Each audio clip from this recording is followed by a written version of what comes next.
మోడీకి మొదటి సంవత్సరంలో మా ప్రభుత్వ ఉద్యోగాలలో 60,000 నియామకాలు చేపట్టింది. మీకు దమ్ముంటే, ధైర్యం ఉంటే, చిత్తశుద్ధి ఉంటే మీరు సవాలు విసిరండి. 60,000 మందిని ఇదే ఎల్పీ స్టేడియంలో తెచ్చి తలలు మొత్తం లెక్క పెట్టిస్తా. ఒక్కటి తగ్గినా మీ కాళ్ళ ముందు క్షమాపణ చెప్పి నేను బయటికి వెళ్తా.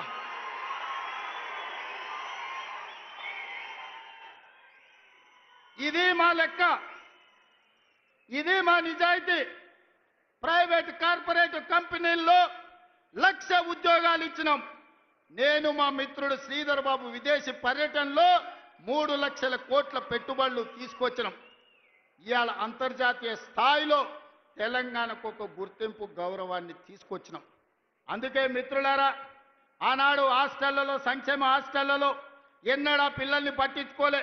అందుకే వాళ్లకు ఫుడ్ డైట్ ఛార్జెస్ మా బట్టి గారు 40% పెంచిండ్రు. Cosmetic charge 200% పెంచిండ్రు. ఇవాళ పేదవాళ్ళ పిల్లలు కార్పొరేటు వైద్యము, కార్పొరేటు విద్య పోటీ పడాలి అంటే ఈ విద్య ఉన్నది సరిపోదని యంగ్ ఇండియా ఇంటిగ్రేటెడ్ స్కూళ్ళు 100 నియోజకవర్గాలలో 100 పాఠశాలలు 20,000 కోట్ల రూపాయలతోని యంగ్ ఇండియా ఇంటిగ్రేటెడ్ రెసిడెన్షియల్ స్కూళ్లను ప్రారంభించుకున్నాం. రాబోయే రోజుల్లో ప్రపంచంతోనే పోటీ పడే విధంగా మన విద్యా ప్రమాణాలను పెంచడానికి ఇలా మనం ప్రణాళికలు వేసుకున్నాం. ఇవాళ మిత్రులారా, ప్రతి సంవత్సరం ఇంజనీరింగ్ విద్యార్థులు 1,10,000 మంది పాస్ అవుతున్నారు. సర్టిఫికెట్ ఇంజనీరింగ్ వస్తుంది కానీ బయటకు పోతే ఉద్యోగం లేదు. బయట అవసరాలకు తగ్గట్టు వీళ్ళకు నైపుణ్యం లేదు. నైపుణ్యానికి శిక్షణ ఇవ్వడానికి వసతులు లేవు. అందుకే ఆలోచన చేసి రాష్ట్ర ప్రభుత్వంలో యంగ్ ఇండియా స్కిల్స్ యూనివర్సిటీని ప్రారంభించి వేలాది మంది పేద పిల్లలకు స్కిల్స్ నేర్పించి తద్వారా ఉద్యోగ ఉపాధి అవకాశాలు కల్పించడానికి ఈరోజు మన ప్రభుత్వం పనిచేస్తుంది. ఇదే కాదు, మొన్న జరిగిన ఒలింపిక్స్లో 140 కోట్ల మంది ఉన్న ఈ దేశానికి ఒక్క బంగారు మెడల్ రాలే. కానీ సౌత్ కొరియా ఒక చిన్న దేశం, హైదరాబాద్ కంటే కొంచెం పెద్ద దేశం, 32 మెడల్స్ తెచ్చుకున్నది. అందులో ఒక అమ్మాయి సౌత్ కొరియా స్పోర్ట్స్ యూనివర్సిటీకి నేను పోతే ఒక అమ్మాయిని కలిసిన. ఆ అమ్మాయి నాకు ఆశ్చర్యం వేసింది. ఒక అమ్మాయి 3 బంగారు పతకాలు తీసుకొచ్చింది. నేను అడుగుతున్న మిత్రులారా, తెలంగాణ యువకులారా, ఉద్యమం చేసి తెచ్చుకున్న తెలంగాణగా 140 కోట్ల జనాభా ఉన్న భారతదేశం ఒక్క మెడల్ తీసుకురాలే. సౌత్ కొరియాలో ఒక అమ్మాయి 3 బంగారు మెడల్స్ తెస్తే 140 కోట్ల భారతీయులు ఆ అమ్మాయి ముందల తల వంచుకునే పరిస్థితి ఈరోజు లేదా? అందుకే ఈ దేశాన్ని ప్రపంచ చిత్రపటంలో పెట్టాలంటే ఒలింపిక్స్ లో బంగారు మెడల్స్ సాధించాలి. దానికి తెలంగాణ వేదిక కావాలని యంగ్ ఇండియా స్పోర్ట్స్ యూనివర్సిటీని ఇవాళ తెలంగాణలో ప్రారంభించుకున్నాం. 2034 ఒలింపిక్స్ లో తెలంగాణ నుంచి బంగారు మెడల్స్ తెచ్చే బాధ్యత తెలంగాణ యువత తీసుకుంటుందని చెప్పి నరేంద్ర మోడీ గారికి నేను సూటిగా చెప్తున్నా.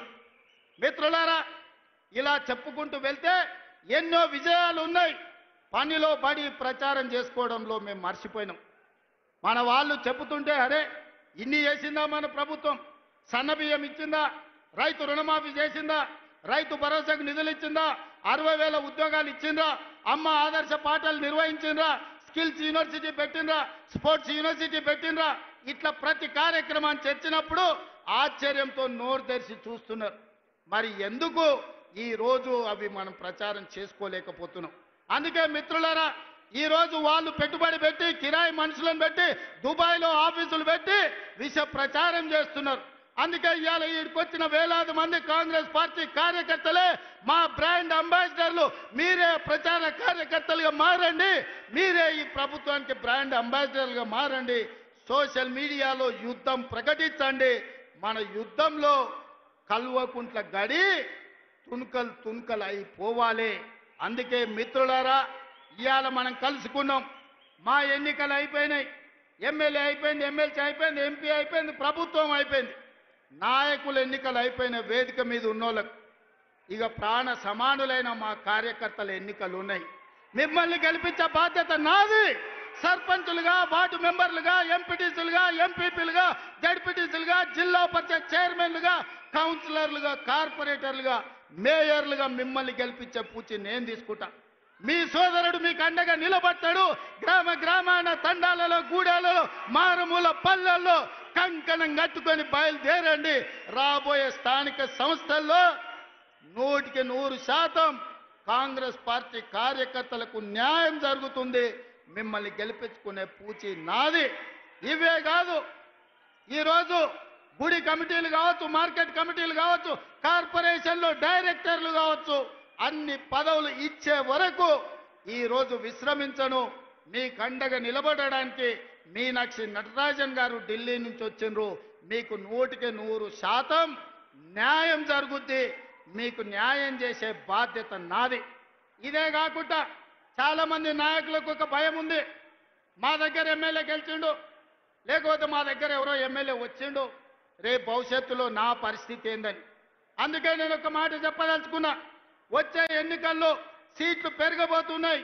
119, 153 అసెంబ్లీలు కాబోతున్నాయి. పార్లమెంటు సీట్లు పెరగబోతున్నాయి. ఇవాళ 60-70 మంది ఎమ్మెల్యేలు ఉన్నారు. ఇంకా 80 మందికి కొత్తగా టికెట్లు ఇచ్చే అవకాశం ఉంది. మీరు ప్రయత్నం చేయండి, ప్రజల్లో ఉండండి, ప్రజాసేవ చేయండి. మీకు టికెట్లు ఇచ్చి గెలిపించుకునే బాధ్యత, మిమ్మల్ని ఎమ్మెల్యేలను మంత్రులు చేసే బాధ్యత కాంగ్రెస్ పార్టీ, మల్లికార్జున్ ఖర్గే, రాహుల్ గాంధీ గారు తీసుకుంటారని నేను ఈ సందర్భంగా తెలియజేస్తున్నా. రాబోయే రోజుల్లో మా ఆడబిడ్డలకి ఇక్కడ కూర్చున్న మా మహిళలకు చెప్తున్నా, మహిళా రిజర్వేషన్ రాబోతుంది. 51 మంది కనీసం ఆడబిడ్డలు ఎమ్మెల్యేలు కాబోతున్నారు. 60 మంది దాకా ఆడబిడ్డలు అసెంబ్లీలో ఉండబోతున్నారు. 5-6 మంది కనీసం మంత్రివర్గంలో మంత్రులు కాబోతున్నారు. అందుకే సోదరులారా, యువకులకు నేను మాట ఇవ్వదలుచుకున్నా. మీరు కొట్లాడండి, ప్రజల్లో ఉండండి. మీరు అడగాల్సిన పని లేదు, మీరు ఢిల్లీకి వెళ్లాల్సిన అవసరం లేదు. మీ టికెట్ మీ ఊరికి, మీ ఇంటికి తెచ్చిచ్చి, మీ దోవ ఖర్చులు ఇచ్చి మిమ్మల్ని గెలిపించుకునే బాధ్యత కాంగ్రెస్ పార్టీ తీసుకుంటుంది. ప్రజల్లో ఉండే ఆడబిడ్డలకు టికెట్లు ఇచ్చి మహిళా నాయకత్వాన్ని పెంపొందించే బాధ్యత కాంగ్రెస్ పార్టీ తీసుకుంటుంది. ఖర్గే जी, इस मंच से मैं आपको एक भरोसा, एक वादा करना चाहता हूं. आज गांव-गांव से, आदिवासी जिलों से हमारे भाई बहन लोग इधर आ गए. वो विलेज का ग्राम अध्यक्ष है, मंडल अध्यक्ष है, जिला के अध्यक्ष है. इन सब लोगों के दिल मैं देखा, इन लोगों का दिल का धड़कन मैं समझता हूं. इन लोगों के तरफ से आपको मैं वादा करना चाहता हूं, आने वाले चुनाव में 15 parliament seat, 100 assembly seat Telangana में जिताएंगे. दिल्ली को हम 15 पार्लियामेंट एमपी को बना भेज देंगे. 100 एमएलए को जिता के यही दोबारा हम सरकार बनाएंगे. आपके जिम्मेदारी सोनिया जी को, राहुल गांधी जी को, प्रियंका जी को, केसी वेणुगोपाल जी को आप यहां पर लेकर आना. सरकार जिताने का जिम्मेदारी हमारे भाइयों का. हमारा 100 एमएलए से एक भी कम पड़ा मुझे पूछना. 100 से एक भी कम नहीं होने दूंगा, ये मेरा वादा है. पिछले बार मैं वादा किया, वरन रंगारेड्डी जिले में राजीव गांधी चौरस्ता में आपको वादा किया था सरकार बनाने का. सितंबर 17, 2023 उस दिन सोनिया जी को, आपको, हमारे कार्यकर्ता, हमारे भाई लोग आपको वादा किया 2023 दिसंबर में कांग्रेस सरकार बनाने का. आज 3 साल पहले हम लोग आपको वादा कर रहे हैं, हमारे वादा को सोनिया जी को पहुंचा दो. आने वाले चुनाव में 100 एमएलए को जिताएंगे, सरकार बनाएंगे. 15 पार्लियामेंट मेंबर्स को हम दिल्ली भेज देंगे. आप दिल्ली में सरकार बनाओ, हमारे तरफ से हम लोग मेहनत करेंगे.